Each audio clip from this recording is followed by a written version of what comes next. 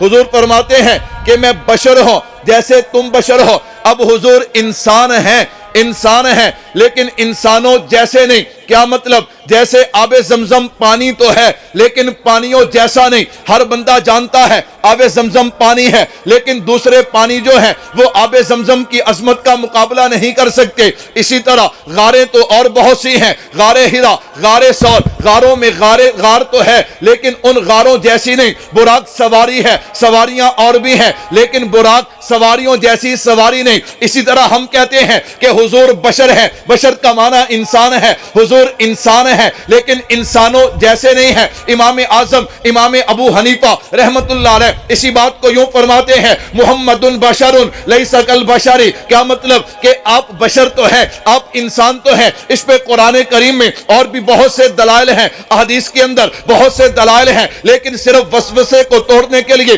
اتنی ہی بات کافی ہے. جیسے امام صاحب فرماتے ہیں محمد بشر, کہ محمد بشر ہیں, لیس کالبشر, لیکن وہ ہماری طرح بشر نہیں ہے. ہمیں غلط فہمی کب ہوئی؟ جب ہم نے اپنے آپ کو دیکھا, جب سامنے والے کو دیکھا, ہم نے کہا بشر ایسا ہوتا ہے, انسان ایسا ہوتا ہے. کیسے کہا؟ جیسے جناب والا دنیا میں پتھر تو بہت ہیں, الیاقوت حجر لیس کالحجر. کیا مطلب؟ کہ یاقوت پتھر تو ہے لیکن پتھروں جیسا نہیں. سمجھنا, ایک پتھر وہ ہے جس سے سڑک بنتی ہے, ایک پتھر وہ ہے جو آپ کی بیٹھک اور آپ کے کمرے میں ہے, ایک پتھر وہ ہے جو مسجد کے اندر لگا ہے, ایک پتھر وہ ہے جو جو بیت اللہ پہ لگا ہے، ایک پتھر وہ ہے جسے حجر اسود کہا جاتا ہے، جسے میں اور آپ بوسہ دیتے ہیں۔ اب ہے تو پتھر لیکن پتھروں جیسا نہیں۔ اسی طرح ہم کہتے ہیں حضور ہے تو بشر لیکن بشروں جیسے۔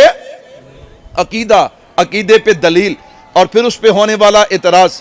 اگر ہماری تیاری ہوگی، اگر ہم نے اس پہ محنت کی ہوگی، ان لوگوں کے پاس بیٹھے ہوں گے کہ جو اس پہ محنت کر رہے ہیں، تو پھر ہمیں پریشانی نہیں ہوگی، وگرنہ پھر ہم پریشان ہوں گے۔ اول تو عقیدے کا نہیں پتہ، عقیدے کا پتہ ہے تو دلیل کا نہیں پتہ، دلیل کا پتہ ہے تو پھر اس پہ ہونے والے اعتراض کا جواب نہیں۔ تو میرے بھائیو، میری اور آپ کی ذمہ داری، بس آخری بات کر کے میں بات ختم کر رہا ہوں، میری اور آپ کی ذمہ داری کیا ہے؟ یاد رکھیے گا کہ انسان کا جیسا منصب اور مقام ہوتا ہے ویسی ہی اس کے ذمہ داری بھی ہوتی ہے۔ اگر منصب بڑا ہو، مقام عہدہ بڑا ہو، ذمہ داری بھی بڑی ہوتی ہے۔ اگر جناب والا منصب چھوٹا ہو، مقام چھوٹا ہو تو ذمہ داری بھی چھوٹی ہوتی ہے۔ مثال کے طور پہ ایک پیر ہے، ایک مرید ہے۔ اب ایک ذمہ داری پیر کی ہے، ایک مرید کی ہے، ایک استاد ہے، ایک شاگرد ہے۔ استاد کا عہدہ بڑا، ذمہ داری بھی بڑی ہے، شاگرد کا عہدہ چھوٹا ہے، ذمہ داری بھی چھوٹی ہے۔ اسی طرح ایک باپ ہے، ایک بیٹا ہے، باپ کا رتبہ بڑا، بیٹے کا رتبہ چھوٹا ہے۔ تو میں عرض کر رہا تھا جیسا عہدہ اور منصب اور مقام ہونا ویسی ذمہ داری بھی ہوا کرتی ہے۔ اب دیکھیے علماء کا مقام کیا ہے؟ عوام علماء کی عظمت، علماء کی شان کا مقابلہ نہیں کر سکتے۔ روایات میں آتا ہے کل قیامت والے دن شہید جناب والا 70 افراد کو جنت لے کے جائے گا، حافظ قرآن 10 کو لے کے جائے گا، عالم کتنوں کو لے کے جائے گا؟ فرمایا جتنے لوگ دین کی وجہ سے اس سے محبت کرنے والے ہوں گے سب کو جنت میں لے کے جائے گا۔ اب کتنا بڑا اعزاز ہے! اگر اعزاز، عہدہ، منصب، مقام بڑا ہے تو پھر اس کی ذمہ داری بھی کیا ہے؟ بڑی ہے۔ توجہ کیجئے گا، آپ کہیں گے کیا مطلب؟ اب ایک علماء ہے، ایک عوام ہے، علماء کا درجہ بڑا ہے، علماء کا منصب بڑا ہے، ان کا عہدہ بڑا ہے، ان کا مقام بڑا ہے تو ان کی ذمہ داری بھی بڑی ہے۔ عوام کا مقام چھوٹا ہے تو ان کی ذمہ داری بھی چھوٹی ہے۔ مثال کے طور پہ عوام کے ذمہ 2 کام ہیں، علماء کے ذمہ 3 کام ہیں۔ عوام کے ذمہ 2 کام کون سے ہیں؟ نمبر 1 اتباع حق، اجتناب باطل۔ کیا معنی؟ اتباع حق، حق کی اتباع کرنا اور باطل سے کیا کرنا؟ بچنا، باطل سے بچنا۔ یہ کس کی ذمہ داری ہے؟ یہ عوام کی، کہ حق کی اتباع کرے، جو حق والے کام ہیں ان پہ چلے، ان پہ عمل کرے، اور جو کام باطل ہیں ان سے بچے، ان سے اجتناب کرے۔ یہ کام کن کے ذمہ ہے؟ عوام کے ذمہ۔ علماء کے ذمہ کیا ہے؟ علماء کے ذمہ یہ 2 کام تو ہیں ہی ہیں۔ علماء کے ذمہ یہ 2 کام، انہوں نے حق کی اتباع بھی کرنی ہے اور اجتناب باطل بھی کرنا ہے۔ لیکن اس کے ساتھ ساتھ تیسری ذمہ داری ایک اور بھی ہے کہ اتباع حق پہ عمل کرتے ہوئے اگر عوام کے راستے میں کوئی روڑے اٹکائے، کوئی ان کے عقیدے نظریے کو خراب کرنے کی کوشش کرے تو دلائل کے ساتھ اسے صاف بھی کرنا، دلائل کے ساتھ اسے صاف بھی کرنا۔ اکثر کیا ہوتا ہے، چونکہ ہماری تیاری نہیں ہوتی، پھر کوئی بندہ اعتراض کرے، سوال کرے، پھر ہمیں غصہ چڑھتا ہے، پھر ہم لڑائی جھگڑا کرتے ہیں۔ الحمدللہ عالمی اتحاد اہل سنت والجماعت کی یہ ترتیب نہیں، کہو الحمدللہ۔ میں نے شروع میں عرض کیا ہم گولی والے بھی نہیں، ہم گالی والے بھی نہیں، ہم تو دلائل والے ہیں، اور آپ جانتے ہیں کہ دلائل سے کبھی لڑائی اور جھگڑا نہیں ہوتا بلکہ کام ہوتا ہے۔ الحمدللہ کام ہوتا ہے۔ حضرت استاد جی کی ایک عادت ہے، وہ ہر بندے کی جو بندہ ان کے ساتھ جڑتا ہے اس کی تربیت کرتے ہیں۔ کیا کرتے ہیں؟ تربیت کرتے ہیں۔ آپ نے دیکھا ہوگا اکثر تحریکیں جو ہوتی ہیں ان کے ساتھ خانقاہی نظام، تزکیہ، یہ بہت مشکل ہے، لیکن یہ میرے اکابرین کا طرز تھا۔ علماء دیوبند جو کام بھی کرتے دین کا، ساتھ خانقاہ، ساتھ ذکر، ساتھ اللہ اللہ، چونکہ ہم اکابر کا نام لیتے ہیں، ان کے عقیدے کی اشاعت اور دفاع کرتے ہیں تو پورے طرز پہ کرتے ہیں۔ الحمدللہ آپ دیکھیں خانقاہ حنفیہ سے باقاعدہ حضرت نے یہ کام شروع کیا ہے۔ تو میں عرض کر رہا تھا جو بندہ حضرت سے جڑتا ہے نا، حضرت اس کی تربیت کرتے، اسے گالی نہیں سکھاتے، اسے گولی کی ترکیب نہیں دیتے، بلکہ اسے دلائل سکھاتے، اسے پیار و محبت سکھاتے، اور الحمدللہ کام پوری دنیا کے اندر دن با دن پھیل رہا ہے۔ کہو الحمدللہ۔ کیا ہو رہا ہے پوری دنیا کے اندر؟ چونکہ ہم حضرت کے ساتھ رہتے ہیں، ہمارے سامنے کارگزاریاں آتی ہیں کہ ایسے بیرون ملک کے لوگ تڑپ رہے ہیں، حضرت وقت نکالیے، مجھے اور آپ کو تو احساس اور قدر نہیں ہوتی، چونکہ ہم دیکھتے ہیں کہ جلسہ ہوگا، ہمیں وقت مل جائے گا، حضرت تشریف لے آئیں گے، لیکن بھائی وہ لوگ جنہیں وقت نہیں ملتا، جنہیں قریب سے دیکھنا نصیب نہیں ہوتا، وہ لوگ کیسے تڑپ رہے ہیں۔ یہ باتیں میں اس لیے عرض کر رہا ہوں، یہ میرا اور آپ کا جو مزاج ہے نا کہ ہم بندہ جب دنیا میں ہو پھر اس کی قدر نہیں کرتے، جب دنیا سے چلے جائے پھر اس کے نعرے مارتے ہیں۔ ہم کہتے ہیں بات میں نعرے مارنے کا کوئی فائدہ نہیں، جو اللہ نے ہمیں نعمت دی ہے نا اس نعمت کی قدر کیجئے گا۔ خیر میں عرض کر رہا تھا عالم کے ذمے کیا ہے؟ اتباع حق، اجتناب باطل، اور پھر اس کے ساتھ ساتھ اتباع حق میں اگر کوئی بندہ خرابی پیدا کرے، وسوسے پیدا کرے، عقیدے کو خراب کرنے کی کوشش کرے تو دلیل کے ساتھ ہاں جناب والا اس وسوسے کو ختم کرنا، عقیدے کو صاف کرنا، تاکہ لوگ حق پہ چلتے رہیں، حق کی اتباع کرتے رہیں۔ اب یہ جناب والا اتباع حق اجتناب باطل کے بعد جو تیسرا کام ہے، یہ کام یوں نہیں ہوگا کہ ہم اس پہ محنت نہ کریں، یہ یوں نہیں ہوگا ہم اس کے لیے سفر نہ کریں، اس کے لیے وقت نہ نکالیں، یوں نہیں ہوگا، پھر یوں پریشانی ہوگی، خود بھی خراب ہوں گے، لوگوں کے عقیدے بھی خراب کریں گے۔ الحمدللہ عالمی اتحاد اہل سنت والجماعت ہمارا مرکز 87 جنوبی سرگودا لاہور لو، الحمدللہ ہم اس پہ محنت کر رہے ہیں۔ اسی محنت کا ایک سلسلہ، ایک کڑی جو ہے وہ جناب ہمارا دورہ تحقیق المسائل، انشاءاللہ العزیز 8واں دورہ تحقیق المسائل، جو یہ ہمارے سالانہ امتحان وفاق کے ہیں۔